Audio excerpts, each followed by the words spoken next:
Hereby declare the Candioi County Board of Commissioners is now in session. Let us all please stand and say the Pledge of Allegiance to our flag. I pledge allegiance to the flag of the United States of America and to the republic for which it stands, one nation, under God, indivisible, with liberty and justice for all.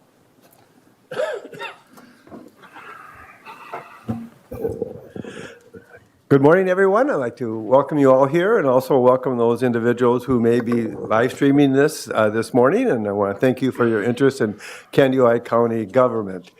For the record, I'd like to announce that today is May 3rd, 2022, and this is our board meeting, and our first agenda item is the consent agenda. We have 5 items on that.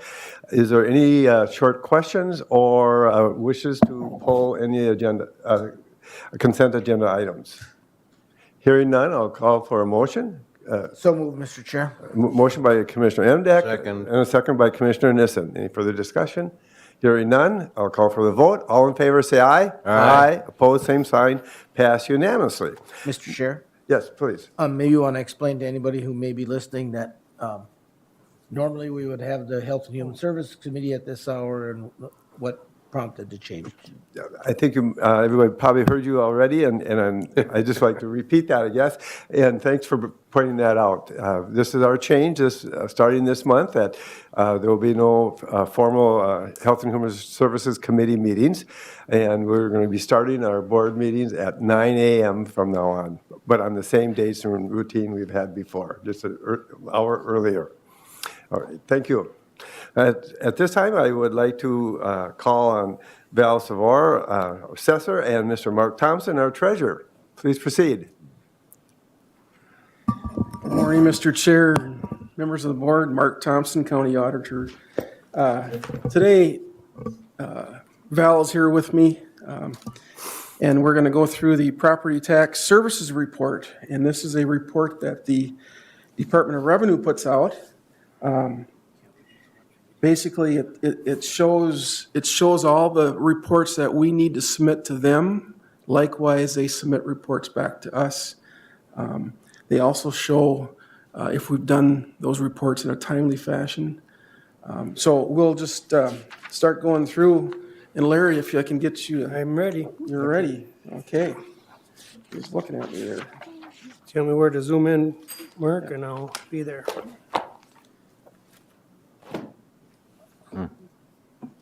Do you have a page number or isn't? Yeah, actually, I'm on ours? page 3. I'm going to start on page 3. Okay. You can get in a little closer, Larry. I if you can. want. Yep. Page 8. Even a little closer. Yep. There you go. Perfect. I'm back So- out just one Yeah, spot. yeah. There's no fine middle. Yeah. There you go. So on page 3 is a summary report. It shows all the different reports. If you look at the item on the left side of the page, these are the different reports that we have to submit. I think the top 3 are reports I submit, and then we get into some of the assessor reports. And Val will come in here, I think on about page 10, and she'll talk about some of the assessor reports that she submits. If you look way over on the right, over on the right side here on this page 3, it shows each year of Candioi County, but last year, 2021, it shows statewide 2021. So for instance, the proposed local government levy report that I submit, the check mark, if you look on the bottom here, in the bottom down here, the check mark indicates that the county met the target, so we met the target date. 81 out of 87 counties met the target date, so we were one of the 81. The second report I submit, and we're going to go into detail of each one of these reports just briefly. We've only got 20 minutes, but we'll get into the detail here in just a little bit. Certified local government levy report, again, that was submitted on time. 86 out of 87 counties submitted their certified levy on time. The property tax levy report, same thing. All 87 counties submitted theirs on time. PRISM, Val's going to talk about PRISM. And PRISM, just off the top of my head, what is it, Val? Property Record Information System Management or something like that is what that stands for. And there's 4 reports that have to be submitted. Val submits 1 and 2, reports 1 and 2. I have 3 and 4, and what those are, we'll get into in just a little bit. Anyway, statewide, Kansas County submitted all 4 on time. Statewide, 2.9. On average, 2.9 counties, or 2.9 reports out of 4 were submitted on time. Val can talk about some of these if she wants, but I'm going to flip to page 4. Actually, I'm going to go to page 6. Okay. Hard to see, but I can go and try, on this page, I might be able to go in a little more. There you go. okay. So the proposed local government levy, which was the first report in that summary, it's when I send in my proposed levies. We collect levies from the townships, the cities, of course, the county, school districts, special taxing districts. That report has to be submitted to the state. As you look down, why is this important? Proposed levy reports provide the first look at property tax levies throughout the state. So the Department of Revenue, they analyze all this information. October 8th was the deadline, and as you can see, like I mentioned in the summary, the county submission was received on time, and 81 out of 87 counties were on time. Page 7, certified local government levy report. Again, why is this important? The certified levy report provides the final property tax levies throughout the state. The department reviews certified levies to ensure that tax jurisdictions are within their taxing authority. And again, that's due January 15th. And as mentioned prior, we were on time. Our submission was on time, and 86 out of 87 counties were on time. The third one here, and then I'll get Val to step up. The property tax levy report, actually, this is a report that Larry puts together from the budget numbers.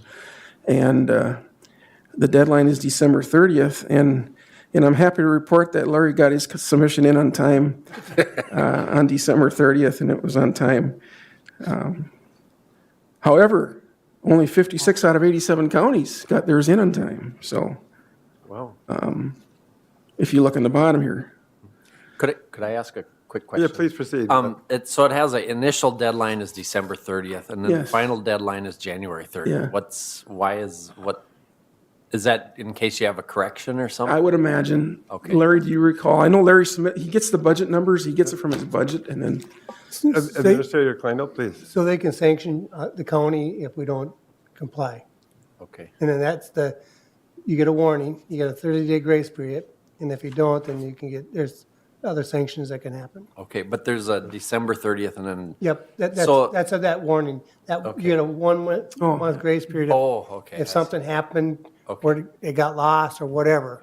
so basically December 30th is your deadline. If you wouldn't have it in by then, they'd be calling you, and then they'd give you an extension, but All right. real good. Mr. Endek? Yeah.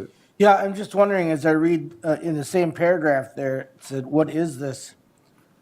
Is the county administrator carrying your water? Because it says the county auditor is required to. Yeah, he's carrying my water. He is. Since Larry puts the budget together, then he's got all the numbers available, and it's lot of great that he water. does that for me. I appreciate it. Good point. So anyway, I'm going to get Val up here next. I think we're going to jump to page 10. Again, if you have any questions at the end, Val, do you want this? Oops. Hun?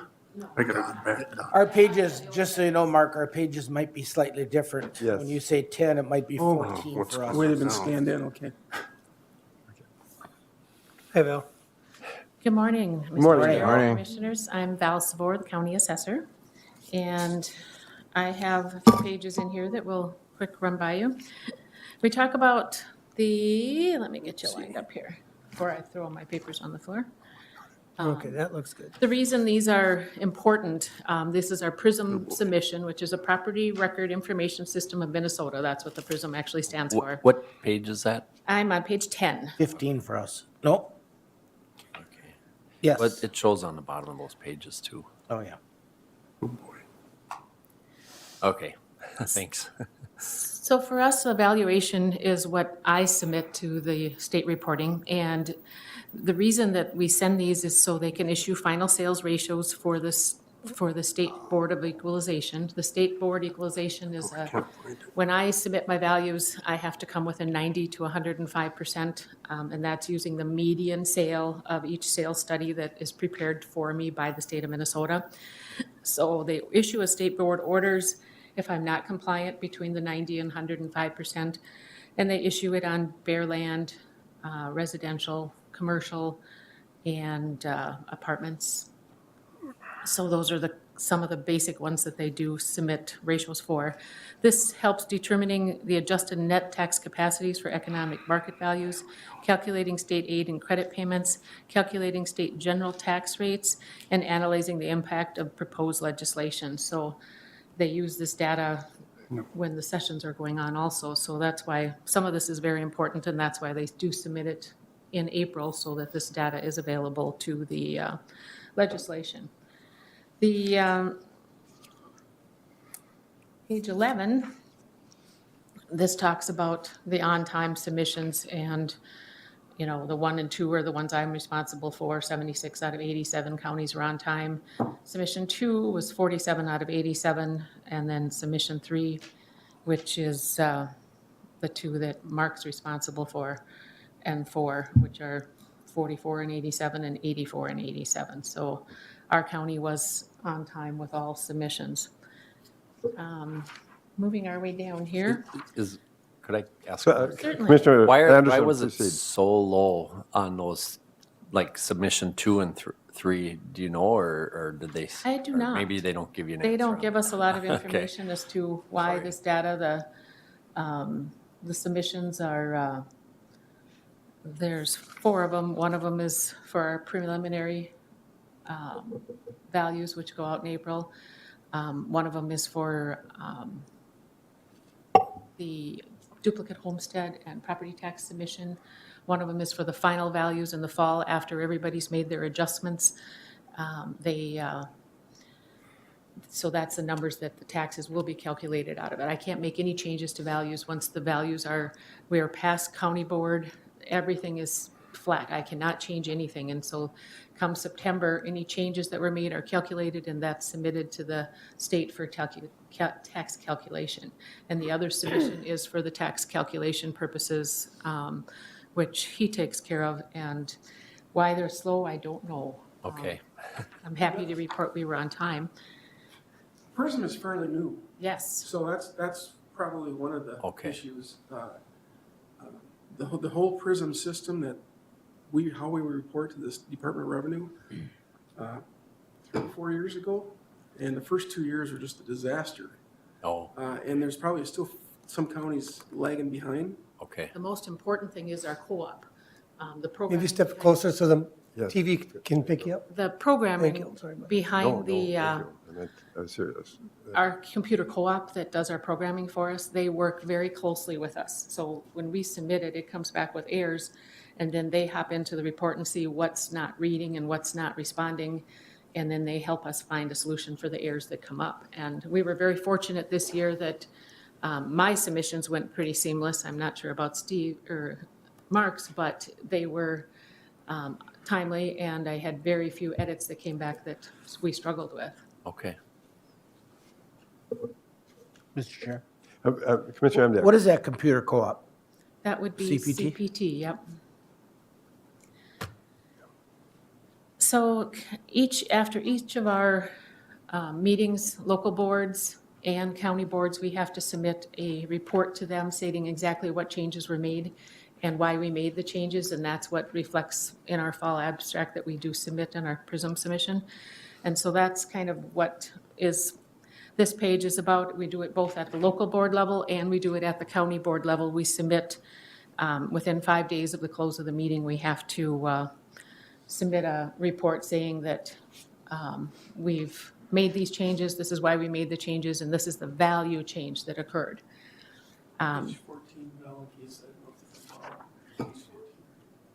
Yes, page 14 was the County Board of Equalization submissions.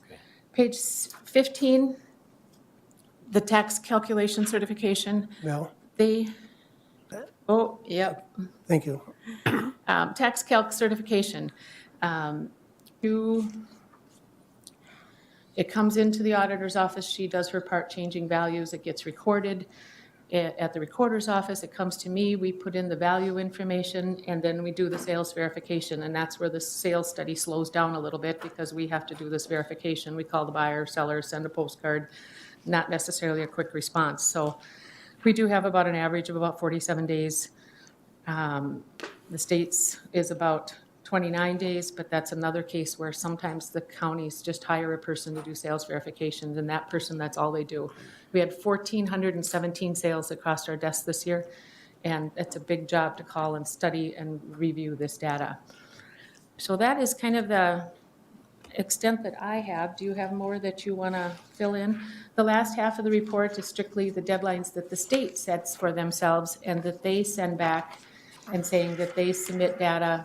You know, they send me my appeal information if I want to appeal a time trend, or they send me my green acre values if I want to appeal my green acre values. And they set dates for themselves that they will have this data out to us by this date. And then they also have how many visits the state rep comes, the PTCO, which is a property tax specialist that comes and visits my office. He comes on a regular basis, 4 to 6 times a year. They send out the first tier valuation limits on agricultural homesteads. They have a deadline date that they will submit that to us, so that's part of that report. But so they have dates that they commit to us that they will submit by, and then our stuff has to be submitted on the other side on our deadline dates. So Mr. Klein. If we could, right now, I was just notified that the computer system is buffering, and so if you could just give us a minute pause here before you proceed. Something's wrong with the system, so those who are watching us live are seeing something twice, so just give us a Why don't we few take a seconds. recess then for, Well, just give, you won't, just a few seconds, I wouldn't think it'd take very long. I can look and see if it's still buffering, and I'll let you know. Yeah, there you go. Well, I'm going to buffer over to the coffee table. Yes, please. Thank you. Mr. Chair, you can continue. okay.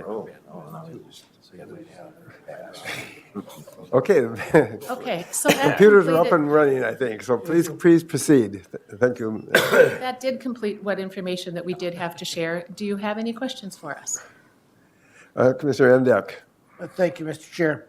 So you were talking a few minutes ago about sales verifications and those sales at like a foreclosure, and is that what you refer to as arm's length, or maybe you can explain arm's length? I've had a recent few phone calls regarding a proposed development west of New London, and people are wondering whether that could raise their property taxes on like kind of land, and I didn't know if that qualified as an arm's length sale or not. Well, the sale may very well be an arm's length transaction, but once that sale occurs, if it gets used for a golf course, that it will be taken out of the study as a change of use. So it will no longer be agricultural land, it'll be used as a commercial use is what it would be. So that sale will not impact agricultural land. Even if they pay a premium for it to get this particular spot, it does not go into the sales study to affect our agricultural study. Thank you. But can you talk a little bit about arm's length? Yep, arm's length transaction would be that if it was put out on the market with the intent to get the highest and best price possible, and it has to have a knowledgeable buyer, knowledgeable seller.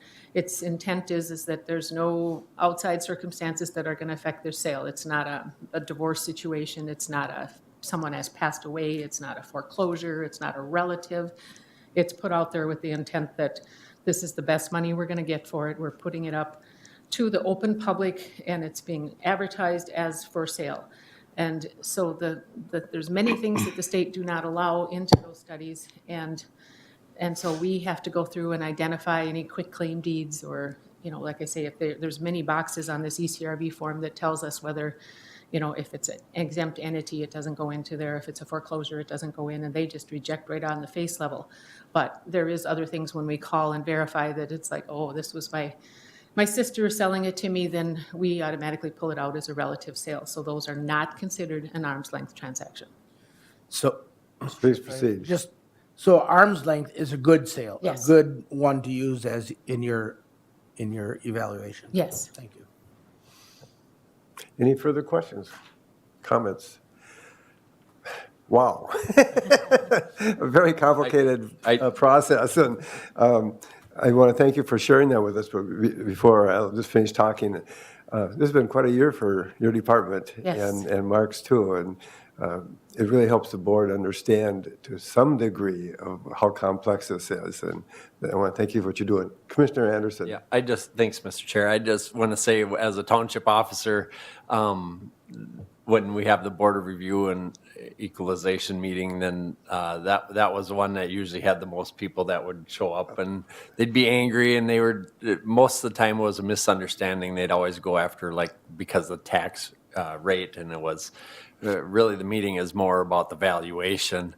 And I just want to thank you guys because you kind of could deal with that kind of pressure and understanding. But it would be nice if more people could be educated on this here, more informed on this sort of thing. And I wrote down about the tax calculation certification. That would be good to, let people know that they could go online and go through that course and then learn more about the process and how things are done. And then they would maybe have a better understanding in the future. And it really is just to show people we're trying to give an honest valuation so that maybe one neighbor might, sometimes it's valuing building, right? That maybe they didn't get a permit to put up or whatever, and all of a sudden it shows up. And if you guys don't catch it, then that person's maybe getting a little bit of a tax advantage. And Until we catch it. And so that's what the purpose of all this is for, right? Right.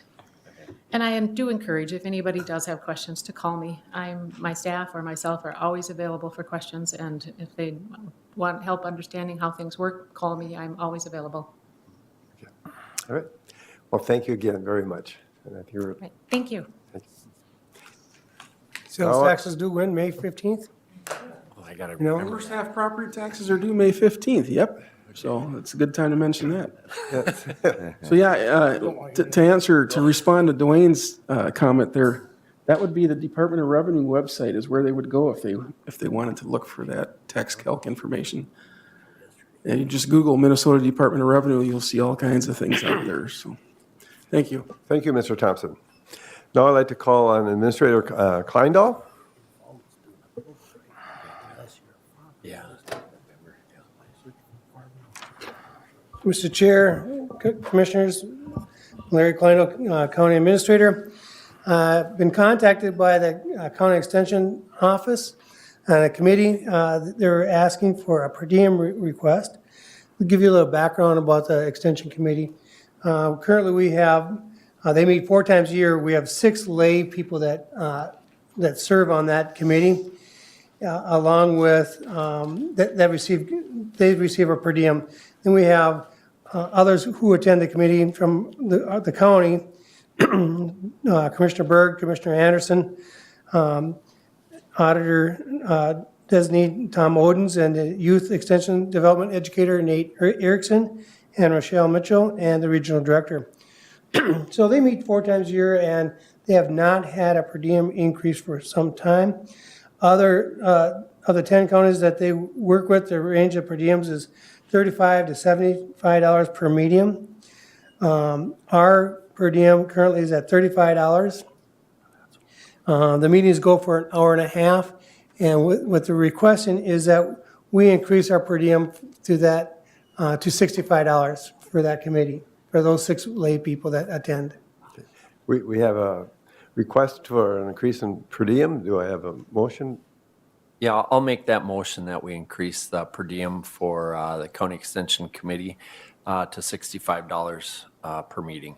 I'll second that. Motion by Commissioner Anderson and second by Commissioner Emdek. Any further comments or discussion? Yeah, Commissioner Anderson. I would like to comment, Mr. Chair. I brought it up at our last County Extension Committee meeting because I noticed it was $35, and I knew that the county, we had recently upped the per diem level to this amount. I couldn't remember the exact amount, but now it is $65 per meeting. And I just thought it would be fair that, you know, it would be kind of unfair if one committee is getting only $35 per meeting and other committees are getting $65 per meeting. And the other thing is, I know the meetings might only be like an hour and a half long, but there is a lot of preparation work. There's several pages of documents and stuff that people have to go through maybe at home on their own time beforehand to be prepared for these meetings. And I think it's very fair value to reimburse these people for these meetings. Commissioner Emdek. Yeah, I would echo what Commissioner Anderson said. As commissioners, we know that it isn't always easy to find people to serve on these committees, and I doubt that any of them are serving for the $65 or 35 in this case, but it does make it a little bit easier for them to take that time away from their job or their family or whatever to attend these meetings, so I think it's appropriate. Commissioner Anderson. Yeah, there was one other thing, Mr. Chair. I had found out at this last meeting that also some people don't take that per diem and they just give it back to the County Extension Committee. Yes. And then it goes kind of into their budget as kind of basically a donation. Sure. All right. Any further questions, comments? Hearing none, I'll call for the vote. All in favor, say aye. Aye. Opposed, same sign. Pass unanimously. Thank you. Now I'd like to call Kennedy County Health and Human Services Director, Jenny Lippert. You have two items for us, and they're dealing with procurements. And this should be a very interesting discussion. Please proceed. Yes, good morning, Mr. Chair and members of the board. I'm here today with two different resolutions for Kandiyohi County's recommendations for proposals of health plans to provide healthcare services to recipients of the Minnesota Health Options, or the MSHO product, along with the Minnesota Senior Care Plus, or MSC Plus product, along with the Special Needs Basic Care product, the SNBC product. So this procurement has been very time intensive, as most of them are in years prior. For those of you who are newer, or for the general public who is watching, procurement is the process used to determine which health plan participates in the Medicaid and Minnesota Care programs throughout the state. Interested health plans respond to a request for proposal issued by the Department of Human Services. Counties and DHS score the proposals to determine who will be offered a contract in each of the counties. The procurement process evaluates quality, service delivery, networks, financial health, and operational capacity. The final decision and county health plan awards are made by the DHS commissioner as the single state Medicaid agency. This year, I looked at all of the proposals and I personally scored them individually. Then, as a collective Region 6 and 8 group with my colleagues and other directors from those counties, reviewed the proposals and scored them as a collective rural Region 6 and 8 group. And then we had a final meeting with staff from the Department of Human Services who also reviewed and scored these proposals. From there, they combined the total scores from county input along with DHS staff input. And so I'm very confident today with the recommendations that I have for you. So I'm going to start with Resolution 2022-22, Kandiyohi County MSHO and MSC Plus Procurement Recommendation. Whereas the Minnesota Department of Human Services has published a request for proposal to provide healthcare services to recipients of Minnesota Health Options, MSHO, and Minnesota Senior Care Plus in 80 counties, including Kandiyohi County. Whereas the Minnesota Department of Human Services has requested county evaluations and recommendations regarding the request for proposals from each respective county. And whereas Prime West, Medica, UCare, United Healthcare, and Blue Plus submitted proposals to provide managed healthcare services in Candy, Ojai County. And whereas representatives of Candy, Ojai County Health and Human Services have reviewed and evaluated proposals, and whereas Prime West's proposal was found to be far superior than others in meeting our needs based on known provider relationships in managing care and accountability for health, quality, and consumer satisfaction.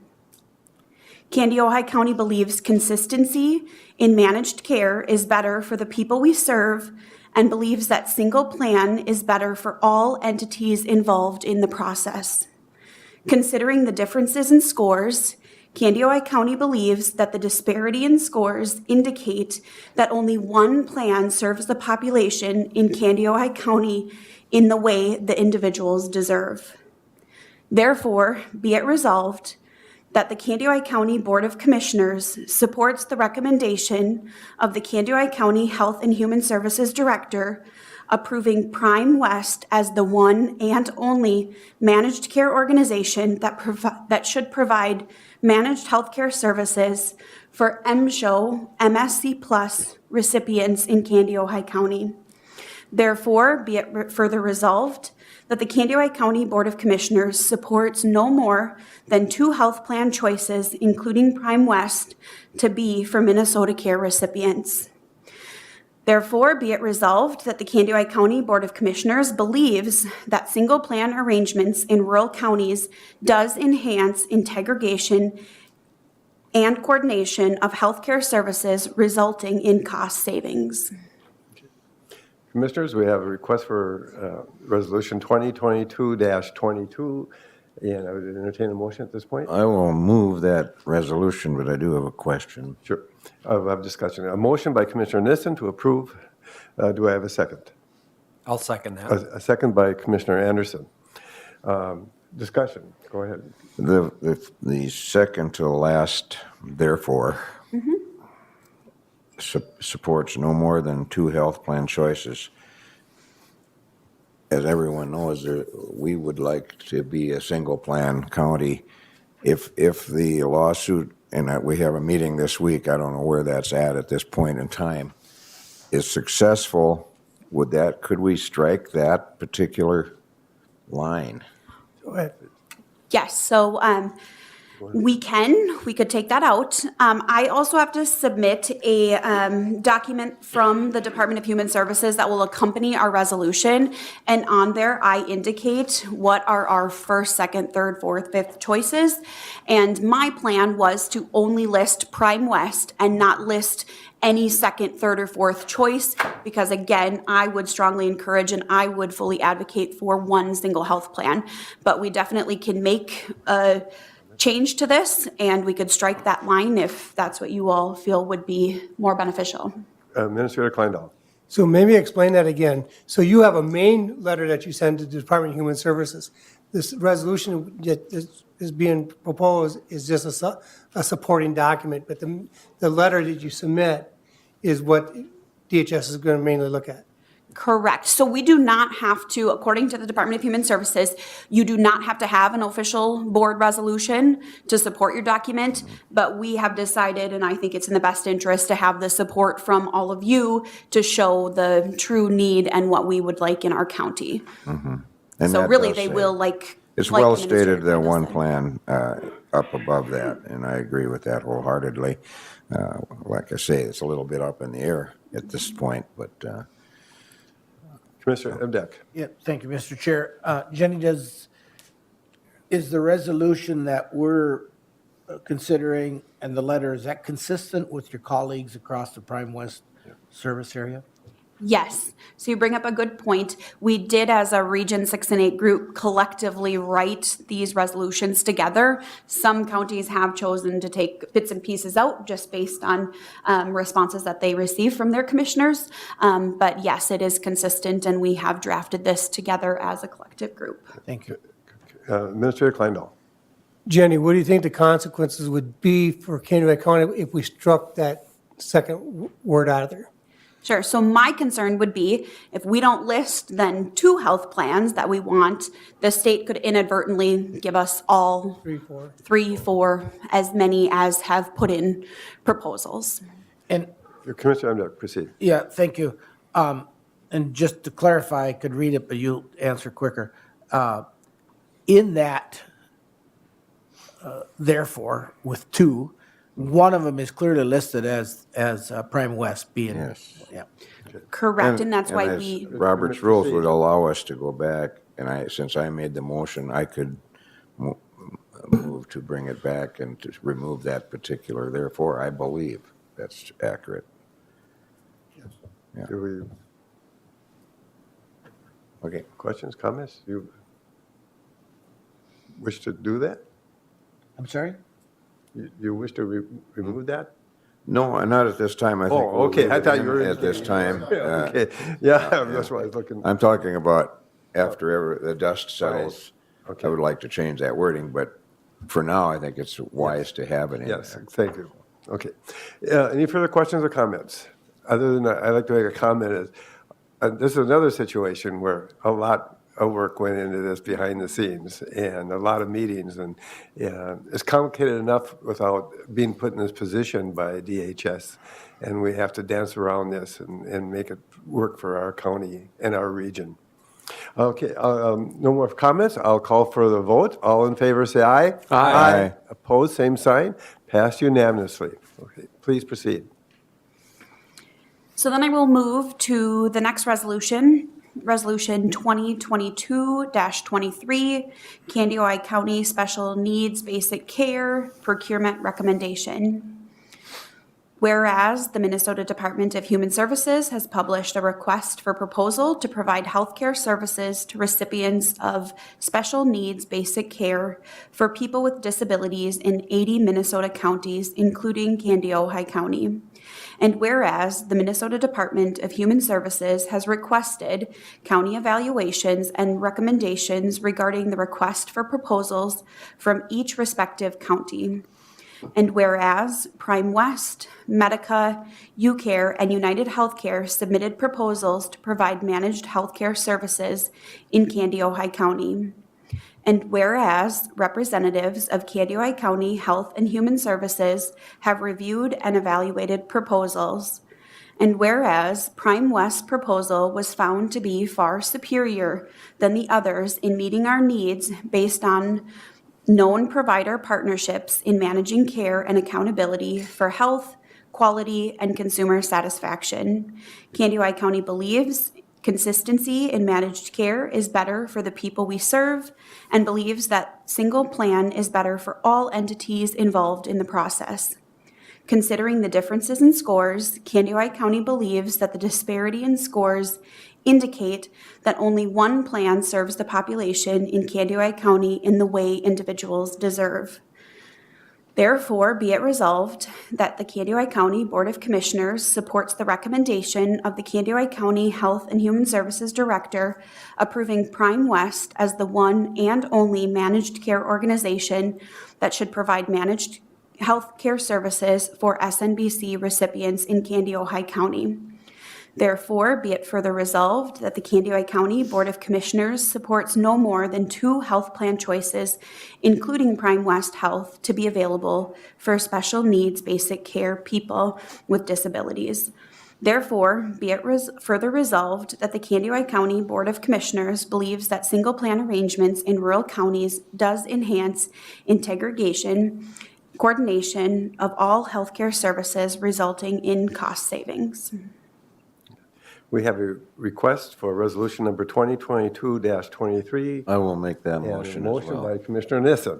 I'm not surprised you made that motion. Do I have a second for that motion? I will second. By Commissioner Gardner. Any further discussion? I think we pretty well discussed it last time. Yeah, I would say the same thing about that particular, therefore, in this case as well, based on how the lawsuit goes. If we have to, then I understand why we have to have that language in there. If we are successful, we can strike that at that time. Sure, thank you. Any further comments? Oh, yes, please proceed. I do have one comment. So I do not have to officially submit any of this until, I think the deadline is May 13th. So we have a little bit of time till next week. So if something would come up, we could discuss that at that time. All right, further questions? So, I have a Commissioner question. Emdek. In light of that date, May 13th, in light of your meeting This on week. the 5th, Yeah. we wouldn't be meeting again as a board. No, we Have a wouldn't. Special, We we'd would have to have a special board meeting. I think I don't know, we should defer to our attorney here. I think we could strike that line on the next board meeting. All right. No more discussion at this point. I will call for the vote. All in favor, say aye. Aye. Opposed, same sign. Pass unanimously. Yeah. And then just one further update regarding the procurement process. So I brought these two forward today. We are still in the midst of scoring and evaluating the family and children's health plans. So I will be back at another board meeting with that recommendation as well. Thank you. Thank you for all your work and time put into this. Very well done. Okay. I'm gonna go get some coffee. At this point, I think we'll take a 5-minute break, and we'll proceed after that.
One. I hereby declare the Candiota County Board of Commissioners is now back in session. At this point, I would like to, we're going to have a report on an annual compliance certification report by Julie Koch-Brenner, Candiota County Recorder. Good morning, Mr. Chair and County Board. Couple things this morning. I'll start with the annual compliance certification report. And this is part of our, my annual budget. And it establishes the status of the previous year of our compliance with recording requirements per Minnesota statute 357-182, subdivision 3, and that statute is in your packet for reference. The legislation was enacted to modernize the land recordation systems of Minnesota counties and added timelines for recording of instruments by county recorders. And of the $46 recording fee per document, $11 of that goes into the compliance fund. And it's placed in that fund to be used by authorization of the county board. And if the recorder's office is not in compliance, those funds are to be used for compliance efforts. And some of those efforts that they could be used for would be recording process, electronic recording, or use in undertaking data integration. Current requirements are that the maximum time allowed for recording and completion of that process of paper documents is 90% within 10 business days, and for electronic documents within 5 business days. And then also in your board packet is the 2021 delivery date summary report that shows that we are 99.48% for paper documents being processed and returned within 10 days, and electronic documents are processed and returned the same day, meeting and exceeding the statute requirements. Any questions on that? Commissioner Anderson. Yeah, you're talking about property fraud on here. Does that occur in Candiota County much, or? I'll get to that. Oh, a okay, little bit sorry, later. I'm Yeah. ahead of you. Okay, Yeah, sorry. you're ahead of me. Well, my only comment is 99.48% is pretty good percentage. Please proceed. Thank you. Okay. And then next, I just kind of wanted to do a 2021 overview of our office. Many documents come through our office, both paper and electronic, and each document goes through a process to ensure that they meet the statute recording requirements, and we record approximately 150 different document types annually. Few of the documents we handle include real estate transactions of deeds, mortgages, and satisfactions. But we also process vital statistics records, and that includes birth and death certificates, marriage licenses and marriage certificates, filing of notary commissions, and military discharges, as well as ministerial credentials. And just kind of a recap for last year, we processed over 2,000 birth certificates, over 5,700 death certificates, filed 5 military discharges, recorded 48 ministerial credentials, and filed 97 notary commissions, and issued 222 marriage licenses. Real estate documents, we were at 10,508, and that's both paper and electronic documents, and 42% of those, average 42% last year, were electronically filed. Due to COVID, electronic filings have increased significantly since 2019, and we've actually had days where we've had 50% of the documents presented were in electronic form, and an occasional day when all our documents were electronically submitted. We had no paper documents. Happy to see the increase in electronic filings because it increases efficiency within the department by saving on staff time and reduces costs of materials and postage, mailing documents back. And we also did, part of the increase in the recording of the documents in 2021 was due to the market and low interest rates as well. Lots of people refinancing. So another note, our plat filings were up. We had 56 plat filings last year, largely due to the several highway right-of-way plats for the Highway 23 project that's underway. So that's a recap on that. And then property fraud alert.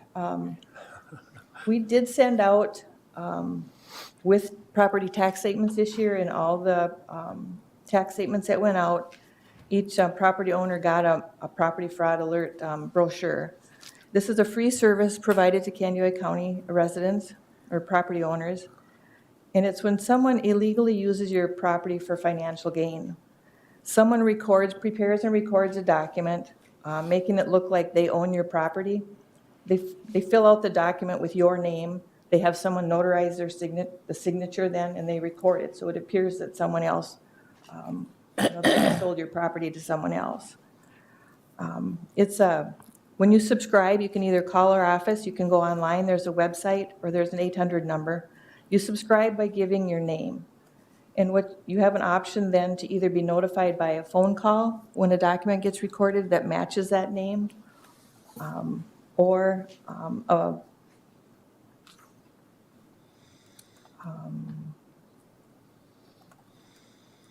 an email. Yeah, sorry. Either a phone call or an email is sent out. Our flyer also had, for ease of convenience, it had a barcode on the flyer, and if you just scan that with your cell phone, it would take you to the site where you could just sign up to for property fraud. And those went out in March with the tax statements, those brochures, and we have had 684 new subscribers since those were mailed out. So lots of interest, lots of calls, lots of people inquiring. It is considered one of the fastest growing white collar crimes according to the FBI. Have we personally seen it? No, thank goodness. But I think by having this service, it deters people from trying to do something like that in counties that do have a service that is going to alert the property owner. So I think that it's an added benefit. That answer your question? Yes, it does. does. Could I just make one comment? Yeah, please proceed. It's good that this country, we pay attention to that sort of thing, because my wife is from the Philippines, and then there's some land that neighbors, her family's land, that's been sold several times, and it's by people that didn't own the land, and people get burnt pretty bad there. Yeah. So anyway, so it's a good thing that we have these kind of security devices in place, so. Thank you. And then lastly, Honor Rewards. Honor Rewards program, it also is a free community service made available through the Recorder's Office. And it's to thank and acknowledge our nation's veterans for their sacrifices to our country. There were both the property fraud and the Honor Rewards information and brochures were also in your packet. It allows veterans in our community to sign up and receive an Honor Rewards card. It's about the size of a credit card. And use this ID card to receive discounts and benefits at local participating retailers, restaurants, and other businesses. And all a veteran has to do to sign up is go to there is a website, click on Candioi County and fill out the form with the details and answer which branch of service that they served in. And if people prefer, they can stop in our office. We'll take their picture, get it all submitted. We'll get their card mailed out to them within a week or two. And local businesses also and retailers can participate in this service by contacting our office to sign up, or also by the website. And by participating, the businesses' names will be listed on Honor Rewards websites for Candioi County provided to veterans who receive an Honor Rewards card. And will be regularly mentioned in email blasts to current Honor Rewards members. And in addition, we provide promotional materials like door stickers and flyers to promote the business involvement. We also did a mass mailing to local businesses in the county in February and have received an additional 13 new businesses. So it is well received, and people do call and thank us for the service. And it's up to each business owner what they want to offer. It can be anything, whether it's a percentage off of a dinner, if it's a cents off of fuel. Yeah, it's whatever they choose to do. So, any questions? Commissioner Gardner. Thank you, Mr. Chair. Julie, thank you for the report, and also I didn't realize that the fraud that a fraud like that could actually be perpetrated. You mentioned one of the duties that of your office is to provide and I forget exactly how you said, ministerial credentials? Credentials, Is that, yep, is that correct? So can you talk just a little bit about that, what that actually is? Well, if someone is an ordained minister, priest, whatever church affiliation, they usually get a card that says that they've been ordained and they're licensed to practice, to perform marriages. That needs to be filed in the state of Minnesota somewhere if they're going to perform a marriage in Minnesota. Doesn't have to be filed in the county, but just has to be filed somewhere in the state of Minnesota. Sure. And sometimes those are for a year, sometimes they don't expire. So sometimes people are filing numerous times if it expires and they're still practicing or providing that service. And that depends upon the organization that's providing the ordination credentials. Correct. Yeah. They usually provide a certificate that they bring in and file. I've actually been through that process and been able to officiate a couple of weddings. And that's something that I suspect you see on a not regular basis, but there's a trend out there now for folks to want to get married by friends, family, what have you, Family, yes? Yeah. So it's really rewarding and didn't cost much of anything if I recall correctly to receive the credentials. Yeah, there is quite an increase or an interest in, we have seen an uptick in that particular process. As more and more folks are unchurched or don't have a religious affiliation. Correct. Yeah. And they just want to get on with their lives sometimes, so Yeah. it's a pretty neat thing to be able to do. Appreciate the service, thank you. You're welcome. Thank you. Commissioner Emdek. Thank you, Mr. Chair. Julie, for 911 reasons or perhaps some other reasons, there's some addresses within the county that are going to be changed. And whether that's a house number or just the street number, does that have implications in the recorder's office? Is there something these homeowners need to do to? As far as the property fraud alert or? No, just in general, because if your street name changes, do we have to go to the recorder's office and record those changes? Okay. No, that would not be a change in our office. But Our if office you goes change by an legal abstract, then it would description. have to be done, I suppose. It would be reflected on the tax statement. Okay. I'm sure when those property addresses, 911 addresses change, they have to notify Michelle in the auditor's office to update the tax roll then, the change in address. Okay, thank you. Any further questions or comments? Okay. Well, thank you very much for Thanks, updating us. Julie. You're welcome. Yes, Thank very helpful to help to understand all these different departments we have and what's taken place and hear about the fraud. At this point, I'd like to call on Mr. Mel Odens, Candido County Public Works Director. Good morning, Mel. Mr. Chair, members of the board, the first action I'm going to ask you to do, this is in your packet, is to award our federal striping. It's our ground-in wet reflective that we use on our edge line. There's also a map in there. We don't need to pull it up, but in case you're wondering, that's the 60 miles that we are doing this year. Once again, it's 90-10 money, so it's 90% federal, 10% local dollars, and we've been very happy with it. So with that being said, we opened bids on April 19, and since it's a federal project, we need to wait until the next board meeting, and in this case, I'm going to ask you to also award this with a contingency because the Office of Civil Rights has not gotten back to us for whatever reason. I think it's because there's a lot of bids going on right now.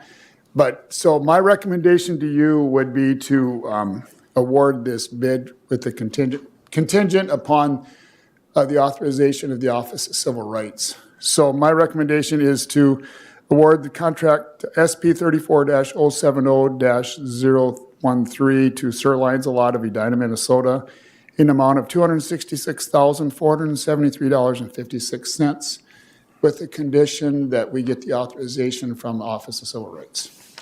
We have a request for award. Do I have a motion? I'll move the recommendation of the director. Okay. And is there a I'll second? second that. Second by Commissioner Anderson. Any further discussion, comments? Hearing none, I'll call for the vote. All in favor, say aye. Aye. Opposed, same sign. Pass unanimously. Thank And you. then the next thing is we are going to open bids, so I'm going to move over to this chair, but while I've got the podium here, we're going to open bids today, but we've had a lot of interest.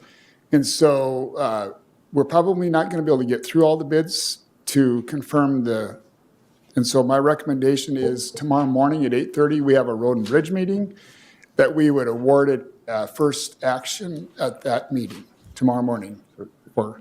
So we would open bids today, award it tomorrow morning, because that's an official meeting as well. Okay. So looking in the audience, we have several individuals here concerned about their bids. Mr. Chair, is that Please. in this building or where? No, it's going to be in the Public Works. Public Works, Yep. okay, so if they want to Maintenance. show up, then they can go. Yep, yep, yep. Any questions on that? Otherwise, I will proceed and we will open bids. Oh, I just really want to thank all the people that put in bids, and thank you for your interest and coming and willingness to go through all this to make this happen. And thank you for coming. And please proceed, Mr. Odens. All right, so we will, am I on here? You are. Okay, we will be opening these in alphabetical order. And for the record, this is project SAP 34-602-040. And it's the section of our old 106 on the south side of Howick, about 9/10 of a mile.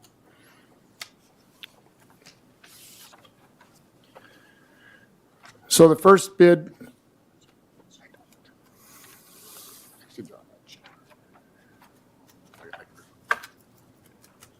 The first bid is Central Specialties Incorporated out of Alexandria, Minnesota.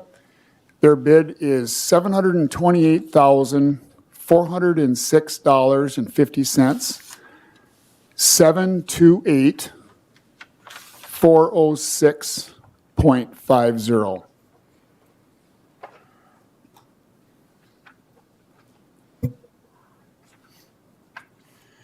The next bid is Crow River Construction out of New London, Minnesota.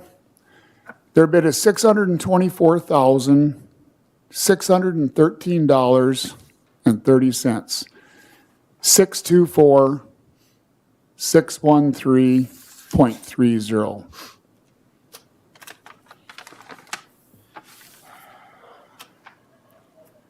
The next bid is Dunick Incorporated out of Princeburg, Minnesota. Their bid is $698,146.07. 698,146.07.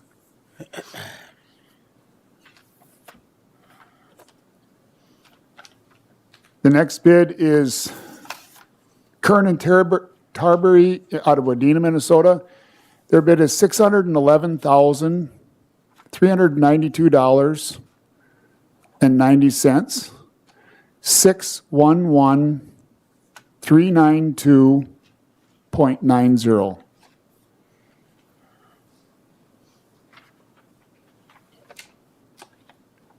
The next one is the Mathewitz Construction Company out of Sleepy Eye, Minnesota. Their bid is $630,381.70. 630,381.70.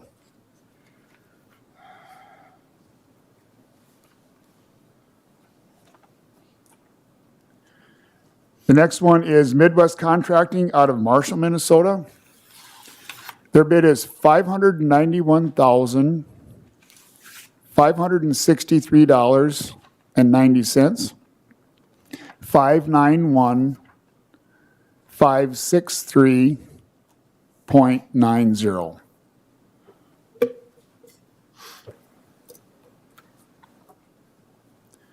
The next one is R&G Construction out of Marshall, Minnesota.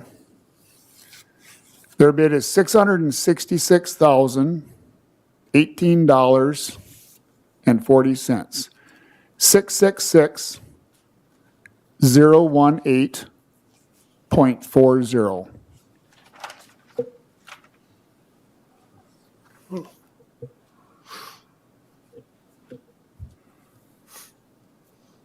And the last bid, Mr. Chair, is Thielen Excavating out of Eden Valley, Minnesota. Their bid is $606,977.42. 606,977.42. That concludes our opening, and once again, we will recommend award tomorrow morning at 8:30. Okay, thank you, and thank you for coming, and very competitive bidding. Thank you very much. Not everyone, yeah, two didn't turn in. They requested, but not turned in. At this point, I'd like to call on Matt Akerson, Captain Matt Akerson, if I will, okay? And you have some interesting remodeling projects you want to share with us. Yeah, another remodeling project, That but sounds good. Okay. I'll give you the background and then you can show some pictures, Matt. okay. Yeah, so kind of the background with COVID, one of our program spots that we use for doing programs for inmates got taken over by remote court. And now we just found out that the court's going to continue on a permanent basis, remote court. And as we start to come out of the COVID protocols, we need that program space back. And so we came up with a remodeling project to be able to do that without too much cost, hopefully. So, So, Mr. Chair, so what we have Matt do is kind of show what we're going to be asking. So because of this here change and that the jail is required to provide program areas for our inmates. You can't, you have to have activities and spaces for them. So when we lost that space for the remote courtroom, we're obligated to find another space. But when you start looking for places, you also have to take into point, if you start moving things around, you also open up things for security. When the jail is built, you plan certain things and how traffic flow within the jail operates and works, so that when a door is open, there's always another door and then another door. And so if you start trying to improvise, sometimes by doing that, you could open up another problem. So Matt has asked that we at least put this out for bids. This would not come under any county levy dollars. And Matt can explain the sundry funds a little bit in more detail, but basically they're funds that we receive from selling commissary to the inmates. We take a percentage of those dollars. Those funds can only be used for care and treatment of the inmates to better their stay, quote, in the area. So we do have funds available that could cover all these here dollars for the estimated bid. If something would come up where we're in the middle of the project, because of the changes that we're doing are related to COVID, this could also fall under our ARP dollars. We could use ARP dollars to also fund this if we needed to. My suggestion to the county board, if you agree to let this out for bids, is that we would use the commissary monies first, but if something would happen, unseen event came up with remodeling, our contingent, we could always use some of those dollars for this remodeling and for this program area. So Matt, I'm going to back the camera out a little bit so you can kind of show it. Right now it's a little tight here. So if you want to just take your finger and kind of draw around and explain what room we're looking at. so this, where you see the letter M, that was a program classroom before COVID. That is now 2 different courtrooms. We put a wall up in there and have 2 courtrooms in there. This long slope here is just a hallway. There's a bench that to put inmates on when they're waiting to go to court and stuff like that. And this right here, the gray area, is what we call a sally port. So what it is this door here leads to the community service locker room. So inmates, they're leaving to go to work release or go to community service, go in here, they change, and they go out and do their thing. They come back and they're changed back into jail clothes and come back in the building. One of the security issues that we're concerned about is this door and this door, when in central control, the buttons, it's a touch screen that controls the doors. they're right next to each other.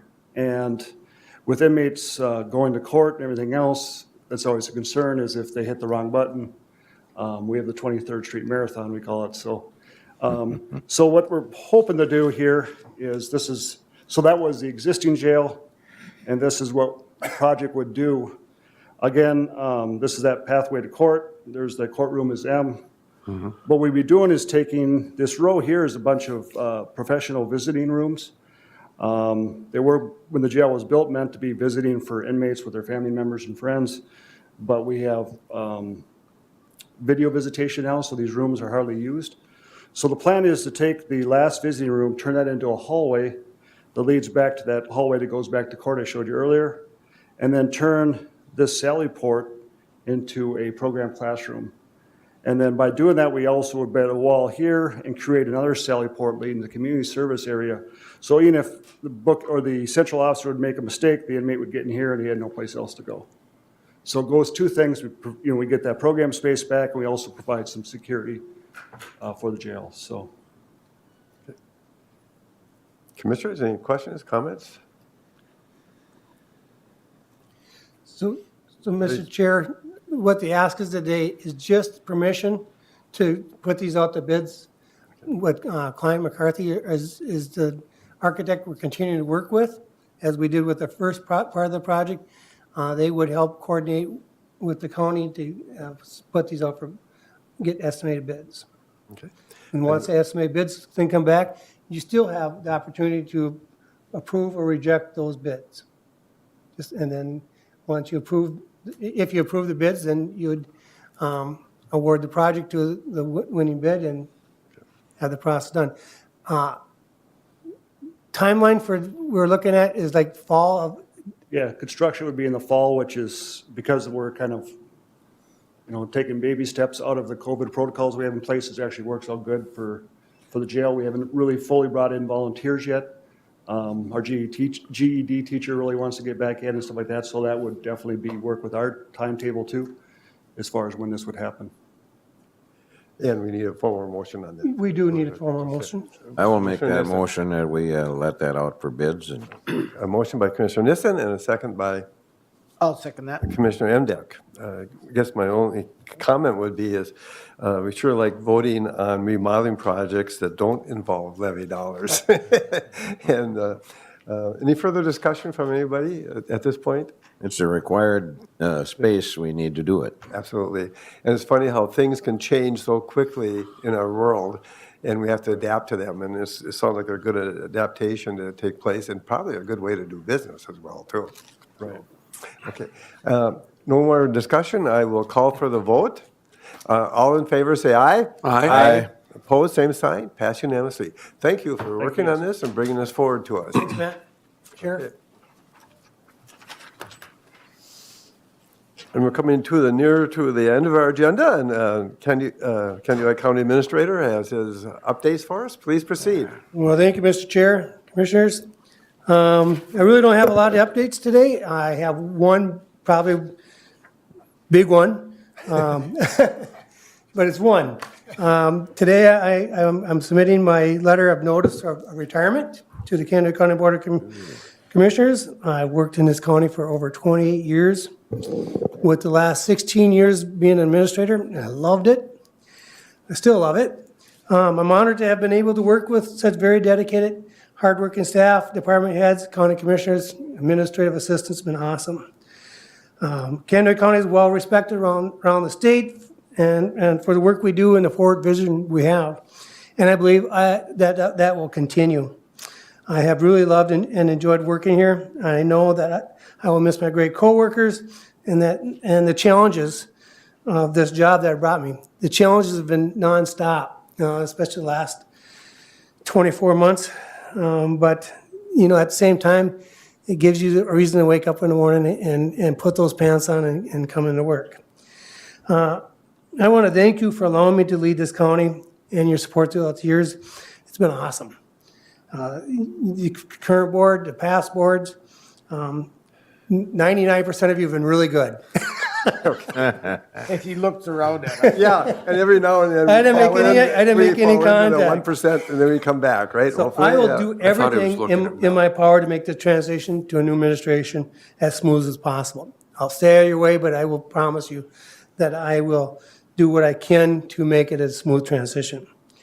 I'm proposing my last date of employment will be February 24th of 2023. If for some reason, because of hiring practices and whatever, if the county board couldn't find somebody by that 100 and some days before that period, I would be willing to rescind my retirement and extend it for up until April 21st of 2023. But I have no doubt that's not going to be an issue. I believe you will have a process that you are going to have to do.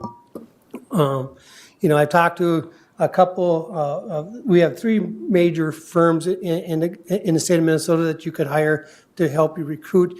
That'll be your decision. That's not just this decision you need to do today. I'm not asking, I'm here to give you my notice, to let you know.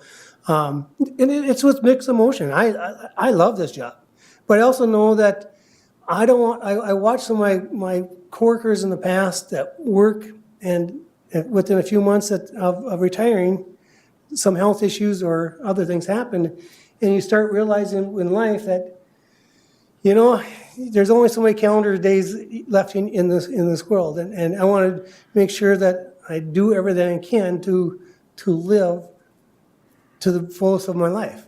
I come from a small town and farm community, and you start working when you're 10, 12 years old, and that's what you know. But those have been good experiences. So, any questions? Mr. Chair? Commissioner Emdek, please Well, proceed. thank you, Mr. Chair, and Larry, thank you for all these years of service. We're not quite done yet. We got several months to go, actually, but I appreciate the heads up.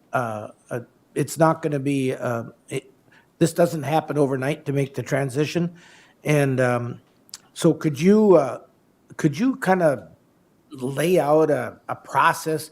None of this board has gone through this before, so you've done it before, so what kind of is the process? But before you do, I'd like to strike from the record this idea that you need to retire at the age because my wife has been on me for some time about this, and I don't want to. Oh, no, people can work as long as they want. And I've been going back and forth, and matter of fact, I was even looking last night, you have these, the buyer remorse, well, you'll also start having, is there a good, I don't want to make a decision that I'm going to regret. And so I looked at what the average age of retirement is in the United States, and it's 62.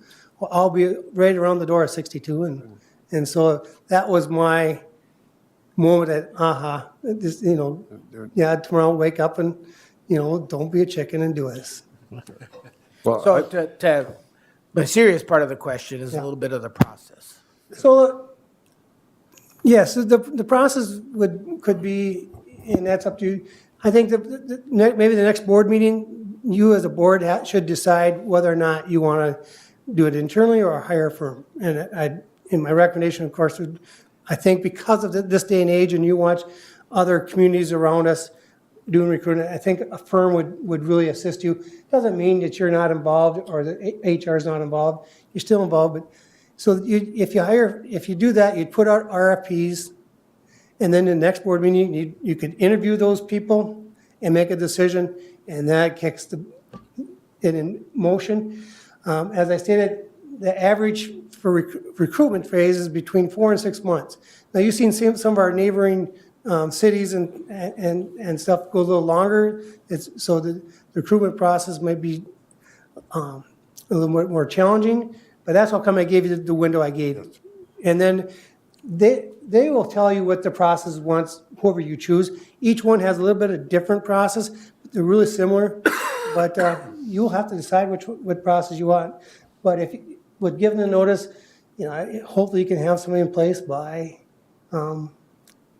fall.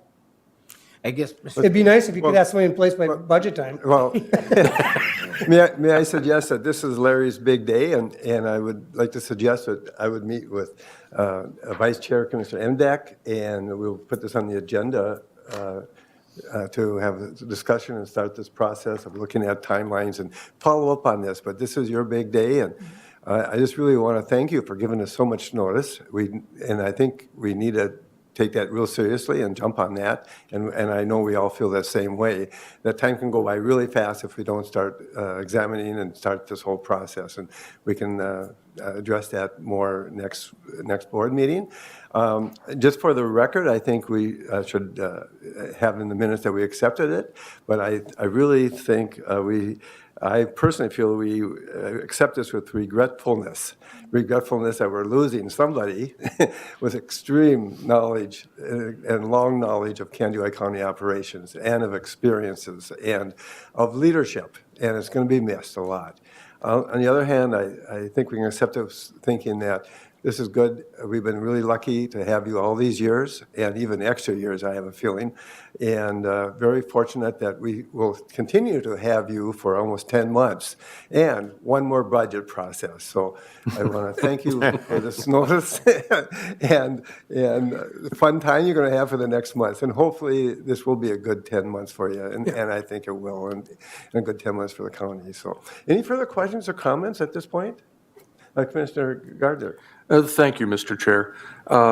First of all, Larry, thank you for all of the service. I've known you for quite a number of years now, and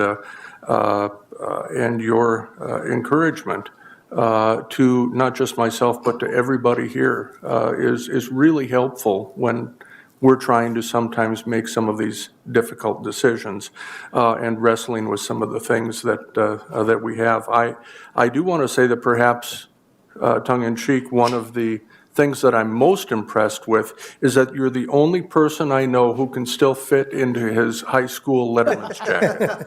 So, and that's pretty impressive. Maybe you'll bring that at your last board meeting. Maybe. Model it for us. But again, thank you so much. Thank you. Do we need, Mr. Chair, do we need a formal acknowledgement of his notice then? If so, I would, Okay, I believe we don't, but that's a good question. Mr. Baker? No. You don't think so? So, but we did accept it formally at this point, so.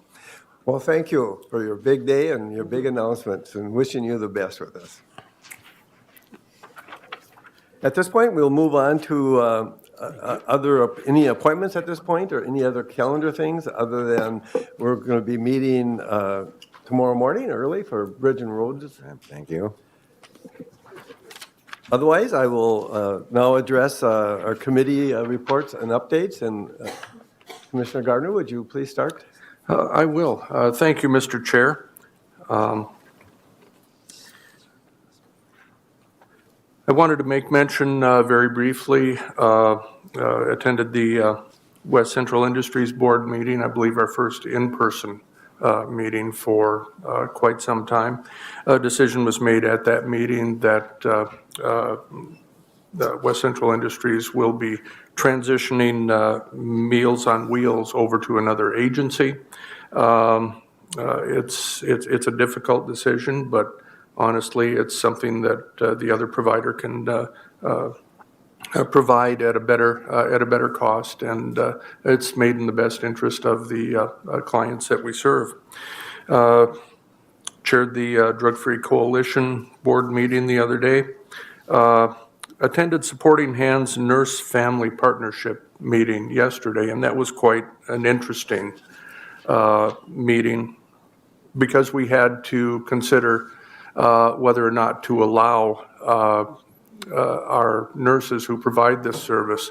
There are several who are not vaccinated, and we were wondering whether or not we should allow them back into people's homes. Right now, there's a requirement from NFP that they do telehealth only. Ultimately, make a long story short, the board, Joint Powers Board, made the decision to continue for the next 3 months with that current policy. One of the issues I had with this is that the other option was to allow everyone to go into everybody's homes regardless of status and leave it up to the people receiving the services as to whether or not they wanted that person in their homes. and without knowing what their vaccination status is. If they even asked, they wouldn't be allowed to say. I had some very serious problems with that, and so I was pleased with the decision that we made there. Also, just wanted to let everybody know here that the budget will reflect a decrease in our annual contribution due to reserve funding being more than adequate, needing to be spent down. It'll save us about $13,400 over this next fiscal year in terms of our contribution. They're covering that through reserves. Upcoming, I have Candia High Renville Community Health Board next week, Housing and Redevelopment Authority, and Central Minnesota Jobs and Training. A couple of items of note. Commissioner Berg and I were invited, actually all of us were invited, but we were able to attend Saturday night, our first iftar meal held down at the soon-to-be new location of Amin Grocery in the old Public Defender's Building in downtown Willmar. The hospitality was tremendous. Felt entirely welcomed. They had lots of food, and it was a great event and an opportunity to learn from our friends who are of the Muslim faith, Islamic faith, and be able to learn a little bit more about their culture and their and so forth. That was a fun event. And I ate way too much food, which is something I'm good at. Echo everything you said. You were very well shared. It was very interesting, very educational. I even learned how to say thank you in Somali, and they were very welcoming. Well, you were able to hear them. I wasn't. So. Okay. Yeah, it was pretty noisy in there. It's surprising how big that room, building is, where they're going to be. So it's really Exactly. I did want to give a shout out to one of our friends and former public servant, Kathy Schwantes, has retired as the Extension Regional Director. Prior to that, Kathy was also a member of the Willmar City Council. I had the privilege of serving with her on the Vision 2040 leadership design team, where we essentially, with Extension's help, built what I believe is a world-class leadership training available to all residents of the Willmar Lakes area. And it's a fabulous program. They're already looking for new members of the fall cohort, and her leadership in that role will be missed. And I want to wish her nothing but the best in retirement. All right. And also, Commissioner Anderson and I feel the same way. We were very lucky we had her here as our county extension person for as long as we did, and she's did a nice job. And so, and I'm sure they're going to find somebody well as well. And you're done. Please proceed then, Commissioner Nissen. Yes, well, I'll be quite brief because I actually took my wife on a little trip to Branson, which was very interesting and enjoyable. So I missed a couple of meetings, which is pretty rare for me. Yeah. Maybe Jennifer wants to talk about Woodland Centers. I don't know. We'll let her decide that. But broadband, we met yesterday and we talked about a few things and a few hiccups in the process of maybe getting some ARPA funding because of some decisions made at the local level. But we won't go any further than that. We continue to talk about how we can provide broadband to everyone in the county, and use some of the funds that are currently available. And so kind of that was the essence of our conversation. As far as the hiccups, I'll leave that to Larry or Roger if they want to talk about it. The Economic Development Commission had their Joint Powers Board meeting. We have every time we have one quarterly, we talk about a lot of different things. Housing is one that came up this time. There seems to be a need yet. Not sure. I think the city mentioned that they were maybe going to do another housing study. Beyond that, Aaron continues to get inquiries on potential people that might be interested in doing a project here in town. Broadband came up there as well. And we're continuing to work towards getting something going on broadband as far as funding is concerned, and the hiccups again continue with the federal and state bureaucracies arguing about whether we can or can't do certain things. And frustrating as it may be, it is a reality. The last meeting we had, I had a meeting up in Alexandria with Prime West, not the Prime West itself, but their compliance committee, which meets 4 times a year, and very interesting how they approach and all the things they have to look at to see if their vendors are doing what they're supposed to doing regarding reporting and all of the other things that go with the compliance in healthcare these days. And so that was very interesting and lengthy, but it was valuable, and I think they do a great job in making sure people are doing what they're supposed to do. And another example of Prime West's value to us as counties. And that's all I have. Okay, thank you. Commissioner Anderson? Okay. Yeah, I had about, I think, 4 meetings. It seemed like I had more, but I have 4 wrote down here still. One was the Woodland Centers meeting we had on the 21st. I think that was just kind of a regular board meeting. Nothing real special there is from what I recall. And then that evening I had a Pioneer Land Library meeting. That was at 7 o'clock with Lori Ortega. That was kind of an interesting meeting. We had an audit report, and it was very brief. And then one of the commissioners brought up that was too brief. I think part of it was that there's so many audit reports that all these committees hear that most people just kind of their eyes glaze over. And so I think the accountant that gave it, he just gave a brief one, and it was brought up after he left that it was too brief. So. But I think it kind of opened my eyes a little bit about these auditor reports. That commissioner is from a different county, and then she's an accountant as well. So I think she had some very good points. I just wish she would have talked more about it. And she left right away after the meeting, and I don't think it was because she was upset. It was maybe she just had to get home.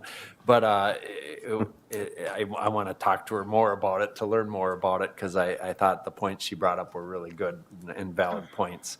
Another meeting we had was on the 27th. It was Aquatic Invasive Species Task Force. Some of these meetings, when we get nicer weather, or gets a little warmer out. We haven't had a lot of nicer weather, but it was a fairly decent evening that night, and we barely had quorum. But it's very important that we get good people on these committees that are really dedicated, because sometimes you can't have a meeting. And with the Aquatic Invasive Species Task Force this time of year, it's vital that we have enough people that show up to the meetings so that we can get some business done, because they have to hire people to start working on these at these locations for public access here coming up, and they got to get people hired and approve that sort of business. Then the next meeting I had was a UCAP meeting, which is United Community Action Partnership, led by Debbie Brandt. That was a very interesting meeting for me. It was our first in-person meeting since I've been a commissioner, since January of 2021. And so that was kind of nice to get to finally meet everybody. The downside was it was in Redwood Falls, and so that's like 44 miles from my place. So that's closer but- than you to Wilmer. No, yeah, no. Wilmer's about 25, but anyway, so that was kind of nice to finally meet in person, and I don't mind Zoom meetings because it does save a lot of time, and it does actually save these units of government a lot of money because they don't have to pay for mileage. But at the same time, it is very important that we do meet in person at least occasionally. So that was kind of a nice meeting. It was pretty much a regular board meeting, nothing real special that occurred during that meeting. But it was nice to be able to talk to people and finally meet them. That's all I have. Okay, thank you. Commissioner Emdek. Thank you, Mr. Chair. Regarding that library meeting, I really appreciate reports that have an introduction and an executive summary. Okay, yeah. Everything in between sometimes makes my eyes glaze Yep. over, as you say. So, where are my notes here? I attended the Technical Advisory Committee by Zoom of the North Fork Watershed. That's the group that actually puts the projects on the ground. And I wasn't required to be there, but I thought I'm vice chair, I wanted to listen in on part of it, and so that's what I did there. On the 25th, on Raleigh's behalf, I attended the CPT meeting in Morris. They're going through some changes there right now, looking for a new executive director, and so you'll hear more about that from Raleigh in future reports. We had a Glacier Lake Sanitary Sewer and Water District meeting on week ago, yesterday, I think it was, and got the report from Ellers on the rate study.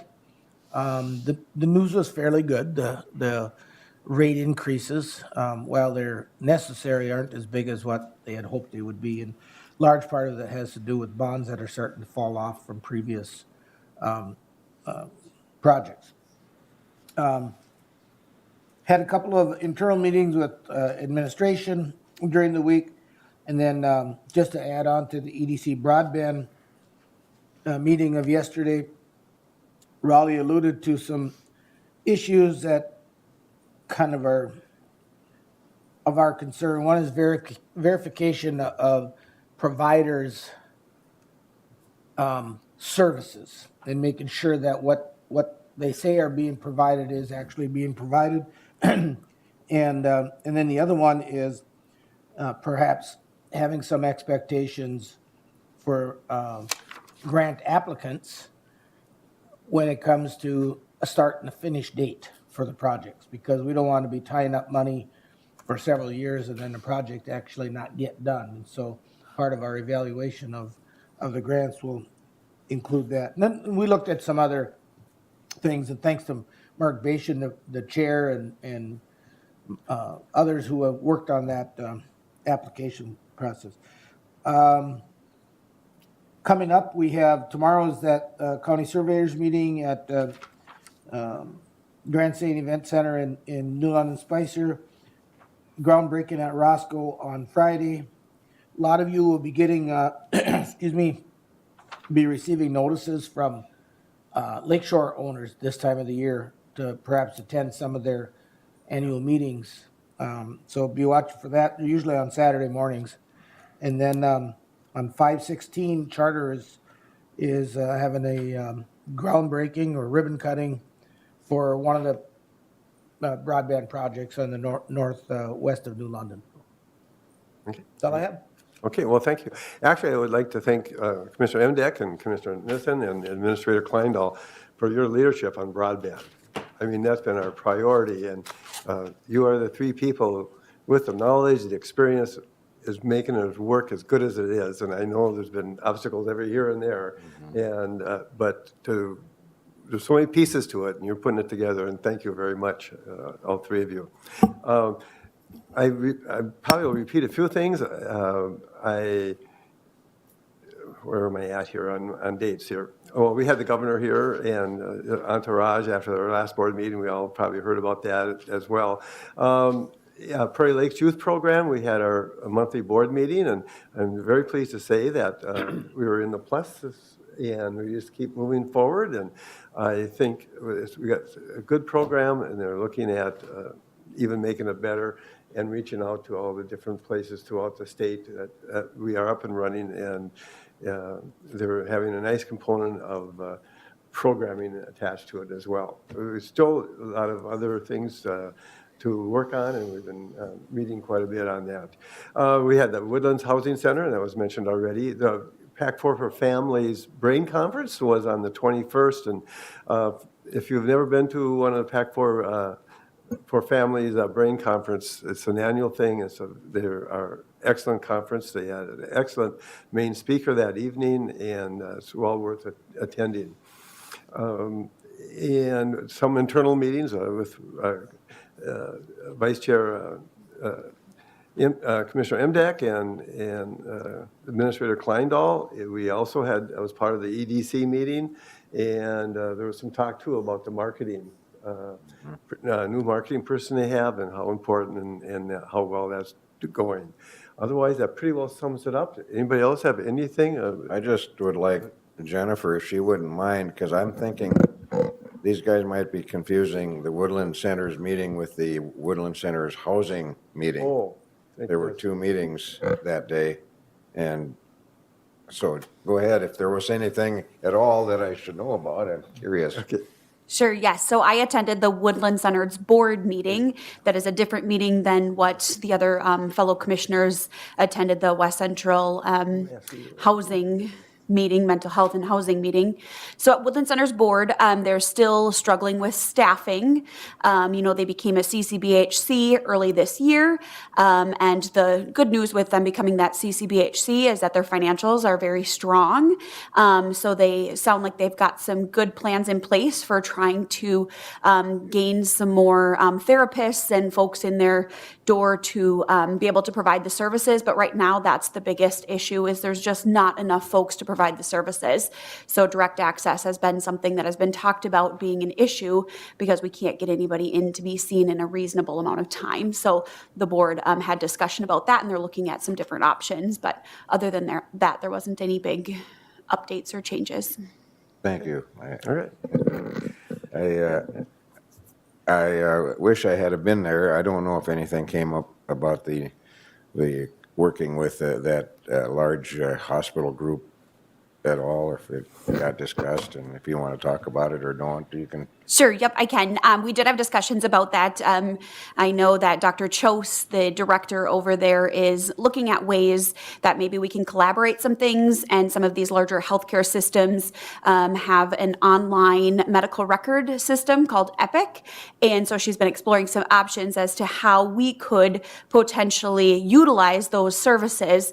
And in that brings up some larger conversations, just as far as would it be a benefit to have Woodland Centers maybe join a larger health system to give us some more resources instead of being just a standalone. So again, no decisions, very preliminary, but just those initial conversations have been had, and the board advised Dr. Chose to continue to explore options and bring recommendations and information back to the board. Very interesting. Thank you. Commissioner Gardner? Thank you, Mr. Chair. I want to take just a couple of minutes and address a concern that's been floating around in the community, that's been expressed to me by multiple community members, and that is the abject embarrassment that is known as the parking lot over at Uptown Willmar, the former Candy Mall property. I'm hearing from folks who simply will not go to that facility because the parking lot is in complete disrepair. It's a safety hazard. It borders on being a blighted property, in my opinion. And it's an issue, I think, driven primarily by majority ownership that is not from here. It says to folks coming to our community who to shop, play, whatever, that there's something wrong with Willmar, and it's just we spend all this money on tourism and promoting Willmar and the Willmar Lakes area and all of Candiota County, and then to have something like this. it's really an issue for a lot of folks now. I would encourage the local investors to engage with community leaders and engage with their partners in, I don't know where they're, Texas or whatever, to bring this property up to at least a minimum standard of safety, if nothing else. That's I personally believe that requests made of the city by Rockstep Capital come with the condition that they start fixing their property and bringing it up to standard. And I believe the city is taking this very serious now that you brought this up. And I mean, I appreciate you bringing that up, but there's also, like you said, there's been talk about that. And I think we'll wait and see, and we can always put it on an agenda to discuss it further. But yes, there is a very concern about that, and I think we should support what happens along those lines. That we're concerned about all of Candioi County. Okay. Thank you, Mr. Chair. Thank you. Administrator Kleindl. Just a reminder that we have Road and Bridge tomorrow morning. That's at Public Works Building. It starts at 8:30. So just a reminder on that. Also, our next board meeting on May 17th. After that board meeting, we have a work session.